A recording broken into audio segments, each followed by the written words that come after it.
हमारा जो मकसद है विकसित भारत की ओर, ये कदम हमें सुनिश्चित करेगा। हमारी प्राथमिकता, पहली प्राथमिकता उत्पादकता और लचीलापन कृषि के क्षेत्र में बढ़ाने की। हम कृषि क्षेत्र को बदलाव करना चाहते हैं, हम रिसर्च को बढ़ाना चाहते हैं।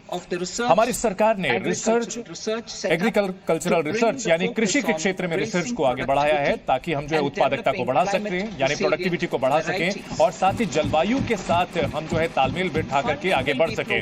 इसके लिए जो फंडिंग है वो उपलब्ध कराई जाएगी और इसमें प्राइवेट सेक्टर को भी लाया जाएगा, चाहे सरकार और बाहर के जो भी विशेषज्ञ हैं उनको जोड़ा जाएगा और ऐसे रिसर्च में उनकी भागीदारी सुनिश्चित की जाएगी।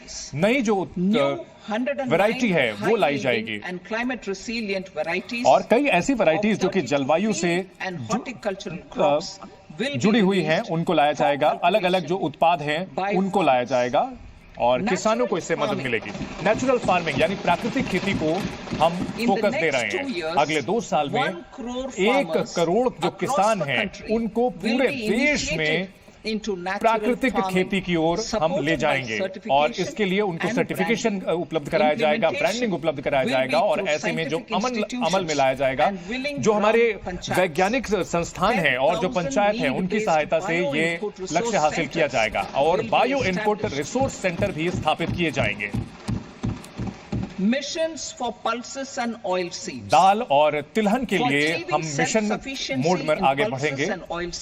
हमारी कोशिश होगी कि तिलहन पर हम आत्मनिर्भरता हासिल करें। इसके लिए हम उत्पादकता और भंडारण के साथ साथ मार्केटिंग पर भी ध्यान देंगे और जैसा कि हमने अंतरिम बजट में इसका ऐलान किया था, एक रणनीति को हम आत्मनिर्भरता के जरिए हासिल करेंगे। तिलहन जैसे कि सरसों, बादाम, मूंगफली, सोयाबीन और साथ ही सूरजमुखी का उत्पाद जो है इसमें शामिल किया जाएगा। इसके अलावा जो सब्जियां हैं उनकी सप्लाई चेन पर भी हम ध्यान देंगे। जो सब्जियों का उत्पादन है उसके लिए क्लस्टर बनाया जाएगा और ऐसे में ध्यान रखा जाएगा कि जो अधिक उत्पाद वाले क्षेत्र हैं उन पर उनके नजदीक होगा। हम इसमें कोऑपरेटिव को जोड़ेंगे, स्टार्टअप को इसमें जोड़ेंगे और ताकि सप्लाई चेन को मजबूत किया जा सके, ताकि जो भंडारण और संग्रहण है वो सही तरीके से किया जा सके। और कृषि के लिए डिजिटल पब्लिक इंफ्रास्ट्रक्चर बनाने पर हमारा फोकस रहेगा और हमने इसको लेकर जो पायलट प्रोजेक्ट शुरू किया था वो काफी सफल रहा है और हमारी सरकार जो कि राज्यों के साथ साझेदारी करके इसे सुनिश्चित करेगी कि डिजिटल पब्लिक इंफ्रास्ट्रक्चर को मजबूत किया जाए, खासतौर पर खेती में, और इससे किसानों को उनके जमीनों को 3 साल के लिए जोड़ा जाएगा। इस साल की अगर बात की जाए तो डिजिटल क्रॉप सर्वे खरीफ के लिए कराया गया है और इसको 400 जिलों में इस साल इसे लागू किया जाएगा। 6 करोड़ किसानों को इसमें शामिल किया जाएगा और उनके उत्पाद को लाया जाएगा। फार्मा और लैंड की जो रजिस्ट्री है उसमें इसे शामिल किया जाएगा। जन समर्थित किसान क्रेडिट कार्ड की सुविधा उपलब्ध कराई जाएगी 5 राज्यों में। श्रिम्प प्रोडक्शन एंड एक्सपोर्ट, इसके अलावा जो श्रिम्प है उसकी उत्पादकता बढ़ाई जाएगी। हमारी कोशिश ये होगी कि जो समुद्री उत्पाद होता है, समुद्री भोजन होता है, उसको बढ़ाया जाएगा और इसकी फार्मिंग, इसका जो उत्पादन है ये सुनिश्चित करने के लिए इसका एक्सपोर्ट अच्छे तरीके से हो सके, इसके लिए नाबार्ड के जरिए इसे कराया जाएगा। राष्ट्रीय कोऑपरेशन पॉलिसी को लागू किया जाएगा। हमारी सरकार एक राष्ट्रीय सहयोग नीति लाएगी ताकि सही तरीके से और सही समय पर विकास किया जा सके। जो भी सहकारी समितियां हैं, सहकारी क्षेत्र है, उसका विकास हो सके और जो ग्रामीण अर्थव्यवस्था है उसको तेजी से बढ़ाया जा सके, जिससे कि रोजगार के मौके बन सके बड़े पैमाने पर। यह सुनिश्चित किया जाएगा और यह हमारा लक्ष्य होगा। इस नीति का लक्ष्य यही होगा कि रोजगार के मौके हों और इस साल के लिए हमने 1.52 लाख करोड़ रुपए का आवंटन रखा है कृषि और इससे जुड़े हुए क्षेत्रों के लिए।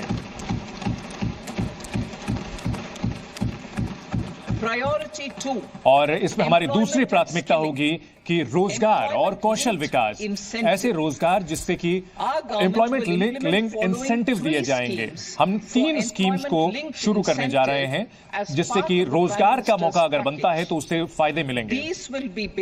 और इस सम का ईपीएफओ में जो कि निबंधन होता है इस पर हमारा फोकस रहेगा और पहली बार जो लोग रोजगार पाएंगे and employers. उन्हें इसमें शामिल किया जाएगा और इसमें जो नियोक्ता है उनको भी शामिल किया जाएगा। पहली जो स्कीम है इसमें फर्स्ट टाइमर स्कीम है, इसमें जिसमें newly entering the workforce जो लोग पहली बार कार्य क्षेत्र को ज्वाइन कर रहे हैं, जुड़ रहे हैं, उनको 1 महीने का वेतन दिया जाएगा और ये सभी सेक्टर्स में लागू किया जाएगा।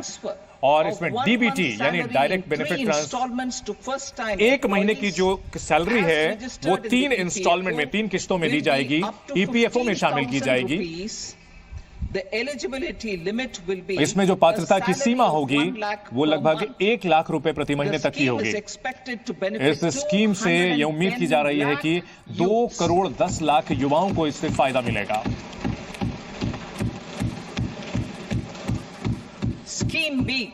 स्कीम बी की अगर बात करें तो रोजगार मैन्युफैक्चरिंग के क्षेत्र में कैसे बढ़े उस पर हम ध्यान देंगे। इसमें अतिरिक्त जो रोजगार के मौके होंगे उसको हम पुरस्कृत करेंगे और जिसमें पहली बार के जो कर्मचारी होंगे उनको इंसेंटिव दिया जाएगा। सीधे ये कर्मचारी को और कर्मचारी को नौकरी देने वाले नियोक्ता को भी मिलेगा।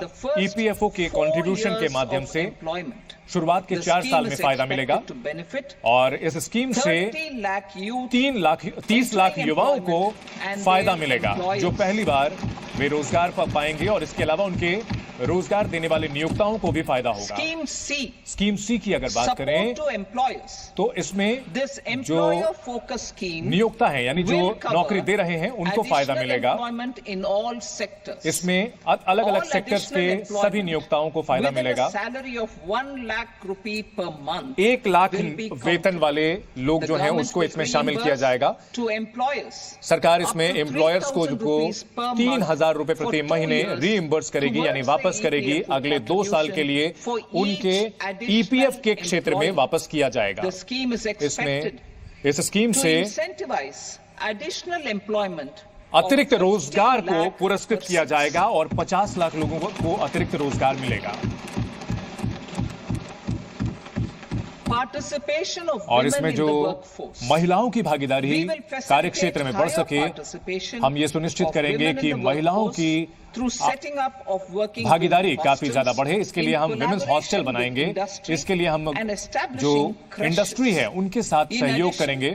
इसके अलावा जो बच्चों के लिए क्रच होते हैं वो भी बनाए जाएंगे ताकि हम महिलाओं को केंद्र में रख करके उनका कौशल विकास भी करेंगे ताकि महिलाओं को एसएचजी जो होते हैं, सेल्फ हेल्प ग्रुप होते हैं, उनको जोड़ा जाएगा मार्केट से। कौशल विकास की जो योजनाएं हैं उस एक नई केंद्र द्वारा स्पॉन्सर स्कीम की हम घोषणा कर रहे हैं और हमें काफी खुशी हो रही है। और ये प्रधानमंत्री के इसमें कौशल विकास के साथ साथ सहयोग की बात की जा रही है। इंडस्ट्री के साथ जुड़ेंगे। इसमें 20 लाख युवाओं को का कौशल विकास होगा अगले 5 साल में।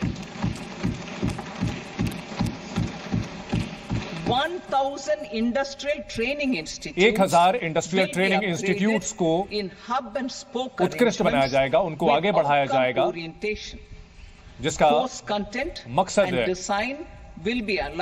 कोर्स और जो सारी चीजें इंडस्ट्री की मांग के मुताबिक होंगी ताकि जो जरूरतें हैं आगामी उनके हिसाब से कौशल विकास हो सके। कौशल विकास के लिए लोन्स दिए जाएंगे।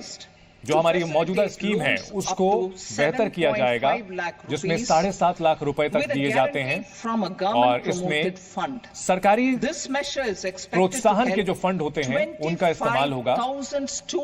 25,000 स्टूडेंट्स को हर साल इसमें शामिल किया जाएगा।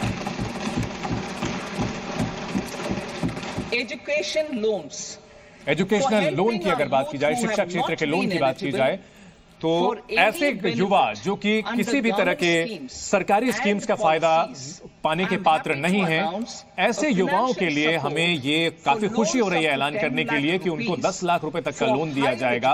उनको उच्च शिक्षा के लिए ये लोन दिया जाएगा। वे जो हमारे घरेलू इंस्टीट्यूशंस हैं, घरेलू संस्थान है, वहां ये लोन लेकर के पढ़ाई कर सकेंगे। E-vouchers for this purpose. इस E-vouchers for this purpose इसके उद्देश्य के लिए ई वाउचर सीधे दिए जाएंगे। 1 लाख छात्रों को हर साल ये ई वाउचर दिए जाएंगे, जो कि 3% की ब्याज से उनको लोन अमाउंट मिलेगा, वो भी सबवेंशन यानी टुकड़ों टुकड़ों में चुकाने की सुविधा होगी। तीसरे अगर हम बिंदु की बात करें तो हम मानव संसाधन के विकास की ओर हम बात करें।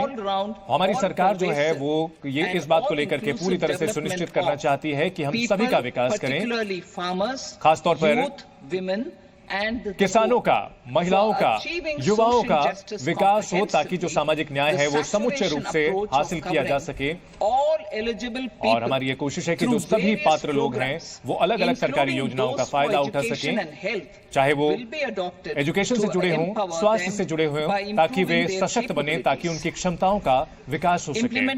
और इसको अमल में लाने के लिए ये जो योजनाएं बनाई गई हैं वो आर्थिक गतिविधियां जो हमारे बुनकर हैं, हमारे जो अनुसूचित जाति, अनुसूचित जनजाति के और महिला जो उद्यमी हैं, जो स्ट्रीट वेंडर्स हैं, उनको PM Vishwakarma, PM Svanidhi, national livelihood mission और स्टैंड अप इंडिया की जो योजनाएं हैं इसको और भी मजबूत किया जाएगा। पूर्वोदय की अगर बात करें तो जो हमारे देश के पूर्वी भारत के हिस्से हैं उनके अलग अलग हिस्सों तक हम पहुंच सकें, वहां के सांस्कृतिक क्षेत्र में वो काफी मजबूत हैं। पूर्वोदय वहां के लिए हमने लागू किया है ताकि उनका समुचित विकास हो सके। और हमारा जो देश का पूर्वी हिस्सा है इसमें बिहार, झारखंड, पूर्वी बंगाल, आंध्र प्रदेश, इन सभी राज्यों को इसमें शामिल किया जा रहा है। और इसके तहत जो मानव संसाधन का विकास है उसको शामिल किया जाएगा, आधारभूत ढांचे को शामिल किया जाएगा और आर्थिक विकास के मौके बन सके वो इसमें सुनिश्चित किया जाएगा, ताकि ये क्षेत्र जो है वो विकसित भारत का हिस्सा बन सके। अमृतसर, कोलकाता इंडस्ट्रियल कॉरिडोर की अगर बात करें तो हम इंडस्ट्रियल नोड गया में बनाना चाहते हैं, जो कि और इससे जो पूर्वी क्षेत्र है वहां पर आर्थिक विकास काफी तेजी से बढ़ पाएगा। गया में वो इंडस्ट्रियल नोडल बनाया जाएगा। और हमारे जो पुरातन सांस्कृतिक क्षेत्र हैं उनको हम विकसित करना चाहते हैं, जो कि भविष्य में आधुनिक भारत की नींव रख सकें। और इस ढांचे को अगर बात करें तो ये विकास भी और विरासत भी के तहत विकसित किया जाएगा।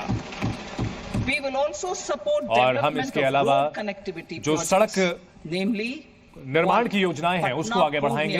पटना पूर्णिया एक्सप्रेसवे को हम मदद करेंगे। दूसरा, बक्सर से बादलपुर एक्सप्रेसवे। तीसरा, बोध गया से राजगीर का वैशाली और दरभंगा स्पर्श। इसके अलावा चौथा, गंगा नदी के ऊपर 2 लेन का ब्रिज बक्सर पर बनाया जाएगा।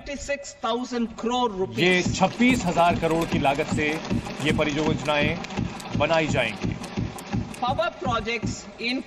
अगर पावर प्रोजेक्ट्स की बात करें तो 2400 मेगावाट का पावर प्लांट हम बनाना चाहते हैं। ये पीरपैंती में बनाया जाएगा और ये 21,400 करोड़ की लागत से बनाया जाएगा। पीरपैंती में पावर योजना बनाई जाएगी। नए एयरपोर्ट, मेडिकल कॉलेजेस और खेल से जुड़े जो आधारभूत ढांचे का निर्माण बिहार में किया जाएगा। और अतिरिक्त इसके लिए आवंटन किया जाएगा ताकि जो पूंजीगत खर्च है वो उपलब्ध कराया जाएगा। बिहार सरकार के निर्देश पर किया जाएगा और बैंक के से जो फंड है उसकी व्यवस्था को भी तेज किया जाएगा। आंध्र प्रदेश रीऑर्गेनाइजेशन एक्ट, हमारी सरकार ये लगातार प्रयास करती रही है ताकि आंध्र प्रदेश में जो रीऑर्गेनाइजेशन यानी हम इस बात को स्वीकार करते हैं कि जो राज्य की जरूरत है पूंजी के लिए हम इसको स्वीकार करते हैं। हम राज्य की जो पूंजी की जो जरूरत है उसको हम स्वीकार करते हैं और हम उनको विशेष आर्थिक मदद देंगे। ये बहुपक्षीय एजेंसी के जरिए हम उनको ये मदद उपलब्ध कराएंगे। इस साल के वित्त वर्ष की अगर बात की जाए तो 15,000 करोड़ रुपए आंध्र प्रदेश के लिए उपलब्ध कराया जाएगा in future years. और भविष्य के सालों में उनको अतिरिक्त फंड उपलब्ध कराया जाएगा। Our government हमारी सरकार is fully committed पूरी तरह से समर्पित है financing कि early completion of the Polavaram Polavaram जो कृषि परियोजना है उसको सही समय पर पूरा करने के लिए पूरी तरह से हम प्रतिबद्ध हैं और ये जीवन रेखा है आंध्र प्रदेश के और उसके किसानों के लिए। पोलावरम जीवन रेखा है और इससे हमारे देश की जो खाद्य सुरक्षा है ये सुनिश्चित करने में मदद मिलेगी और ये सब कुछ किया जाएगा। under the act. ये आंध्र प्रदेश रीऑर्गेनाइजेशन एक्ट के तहत किया जाएगा ताकि वहां पर जो औद्योगिक विकास है उसको बढ़ाया जा सके। इसके लिए जरूरी इंफ्रास्ट्रक्चर को बढ़ाने के लिए जैसे कि बिजली, ऊर्जा और रेलवे के साथ साथ रोड की सुविधा उपलब्ध कराने के लिए कोप्परती नोड में विशाखापट्टनम चेन्नई इंडस्ट्रियल कॉरिडोर में ये स्थित है और मूरावकल रोड जो कि हैदराबाद बेंगलुरु इंडस्ट्रियल कॉरिडोर पर है उसको भी हम वित्तीय मदद देंगे। इसके अलावा अतिरिक्त जो आवंटन है वो इस साल उपलब्ध कराया जाएगा, पूंजीगत व्यय में कराया जाएगा आर्थिक विकास के लिए। जो रायलसीमा के पिछड़े इलाके हैं उनके लिए आवंटन किया जाएगा, नॉर्थ कोस्टल आंध्रा के लिए किया जाएगा और इसके लिए अतिरिक्त मदद दी जाएगी। प्रधानमंत्री आवास योजना की अगर बात करें 3 करोड़ अतिरिक्त घर पीएम आवास योजना के तहत जो शहरी और ग्रामीण इलाकों में पूरे देश में उसका ऐलान किया जा चुका है और इसके लिए जो जरूरी आवंटन है वो किया जा रहा है। महिलाओं द्वारा महिलाओं पर आधारित विकास हो सके इसके लिए इस बजट में इसमें 3 लाख करोड़ से ज्यादा का आवंटन किया जा रहा है जिससे योजनाओं का फायदा महिलाओं और लड़कियों को मिलेगा और इससे संकेत मिलता है कि हमारी सरकार का जो समर्पण है वो महिलाओं के आर्थिक विकास के लिए कितना जरूरी है। प्रधानमंत्री जनजातीय उन्नत ग्राम अभियान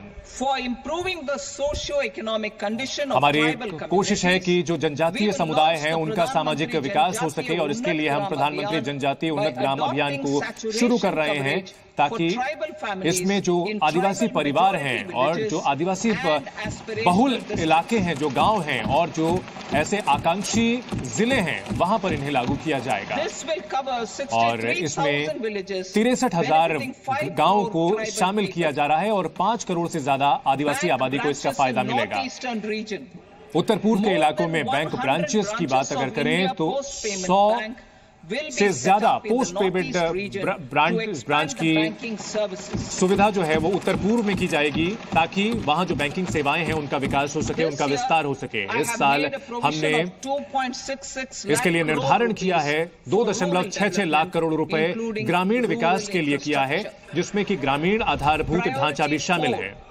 इसके अलावा चौथी अगर प्राथमिकता की हम बात करें तो मैन्युफैक्चरिंग और सर्विसेज, हम जो भी हमारे लघु और मध्यम उद्यमी हैं उनको हम खास तौर पर मदद देना चाहते हैं और ऐसे में जो उत्पादक हैं खासतौर पर ऐसे क्षेत्र जहां पर लेबर्स की जरूरत पड़ती है, इसके अलावा हम एक पैकेज का ऐलान करना चाहते हैं और एमएसएमई के लिए हम उनको मदद करना चाहते हैं ताकि वो तकनीक के साथ साथ वे वैश्विक स्तर पर प्रतिस्पर्धा भी कर सकें। जैसा कि हमने अंतरिम बजट में ऐलान किया था, हम कुछ खास ऐलान करना चाहते हैं।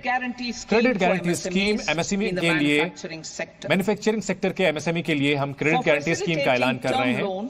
हम टर्म लोन की सुविधा को बेहतर कर ताकि वे मशीनरी की खरीदारी कर सकें और उपकरण खरीद सकें बिना किसी वे बंधक रखे हुए या किसी तरह की और थर्ड पार्टी गारंटी दिए हुए। हम क्रेडिट गारंटी स्कीम को लागू करेंगे और इस स्कीम की शुरुआत की जाएगी और ऐसे में कर्ज की जो रिस्क है उसको कवर किया जाएगा।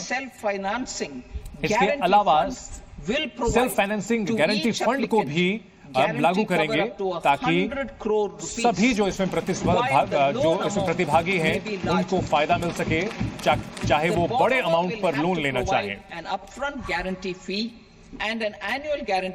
इसके लिए एक रिड्यूसिंग लोन बैलेंस पर उनको गारंटी फी देनी होगी। एक नया असेसमेंट मॉडल जो कि Public sector एमएसएमई को banks कर्ज के लिए होगा। will build their जो own सार्वजनिक बैंक in-house हैं capability way to assess MSMEs in-house for क्षमता credit बन सके। instead of relying on external assessment. वो They will also take a lead in developing जो सरकारी or बैंक getting हैं developed वो इसमें मदद a करेंगे new credit एमएसएमई assessment को, model और क्रेडिट based on निर्धारण the की जो scoring का of एक मॉडल है digital वो बनाया footprints जाएगा, of the MSMEs ताकि in the एमएसएमई की जो economy. डिजिटल फुटप्रिंट्स This हैं is expected उनकी to जो be a significant digital improvement over the traditional मौजूदगी है वो assessment of मजबूत हो credit सके, eligibility ताकि उनकी based जो कर्ज की only क्षमता on है, asset कर्ज की जो or turnover criteria. व्यवस्था है वो That बेहतर हो will सके, also और टर्नओवर के cover क्राइटेरिया को इसमें MSMEs शामिल किया without जाएगा, a और इसमें formal accounting एमएसएमई को system. फॉर्मल अकाउंटिंग सिस्टम में लाया Credit जाएगा। support to MSMEs during MSME को stress कर्ज period. की I'm happy मदद मिल to सके announce ऐसे समय में जब a वो new मुश्किल में हो, mechanism तो हम एक for नए तरीके की facilitating continuation व्यवस्था of ला रहे bank हैं, credit ताकि जो to उनको बैंक से MSMEs कर्ज मिल रहा है, during their stress period. MSME जब भी While तनाव में being हो, in जब भी उन पर special दबाव mention हो, account, तब उनका SMA उन्हें फायदा मिल सकेगा। SMA stage एक अलग for reasons अकाउंट इसके beyond लिए their खोला control, जाएगा। MSMEs कई ऐसी समस्याएं need होती हैं credit जो कि to एमएसएमई जो continue होते their हैं business उनके and काबू to से avoid बाहर की getting होती हैं, into लेकिन the ऐसे समय में वो अपना stage. बिजनेस Credit जारी रख availability सकें will और be एनपीए ना हो, supported through a उसके लिए guarantee उन्हें कर्ज from a उपलब्ध government कराया promoted जाएगा, fund. और सरकारी प्रमोटेड जो फंड होंगे वो मुद्रा उसमें उनकी loans. मदद करेंगे। The limit मुद्रा of लोन मुद्रा की अगर बात loans करें तो मुद्रा will लोन be की जो enhanced सीमा to है 20 उसको lakh बढ़ाया from जाएगा the और current 20 10 लाख lakh. किया जाएगा, जो For कि those अभी on 10 लाख रुपए है। मुद्रा लोन की सीमा को 10 लाख से बढ़ाकर 20 लाख किया जाएगा, और जो लोग पहले भी इसकी सुविधा ले चुके हैं और उन्होंने लोन चुका दिए हैं, तरुण कैटेगरी के तहत उन्होंने लोन लिए हैं, उनके लिए बढ़े हुए क्षमताएं होंगी। हम एमएसएमई के लिए उनका जो पूंजी, उनकी पूंजी होती है वो बेहतर तरीके उनसे मिल सके, इसके लिए हम टर्नओवर की जो सीमा है उसको कम करना चाहते हैं, और जो इस प्लेटफॉर्म में आने की सीमा थी उसको 500 करोड़ से घटा करके 250 करोड़ कर रहे हैं। इस सीमा को घटाया जा रहा है। इस कदम से 22 जो 7,000 more companies और अलग अलग तरीके की जो 7,000 कंपनियां हैं वो इस प्लेटफॉर्म में शामिल हो पाएंगी। अगर मध्यम तरीके की जो उद्यमियों की बात की जाए तो वो सप्लायर से जुड़ सकेंगे। एमएसएमई के जो क्लस्टर है वहां पर सिडबी के ब्रांचेस नए खोले जाएंगे, नई शाखाएं खोली जाएंगी, ताकि उनकी जो क्षमता है वो बढ़े, ताकि जहां भी ज्यादा क्लस्टर्स हैं वहां पर इसका मदद मिले और उनको सीधे कर्ज मिल सके।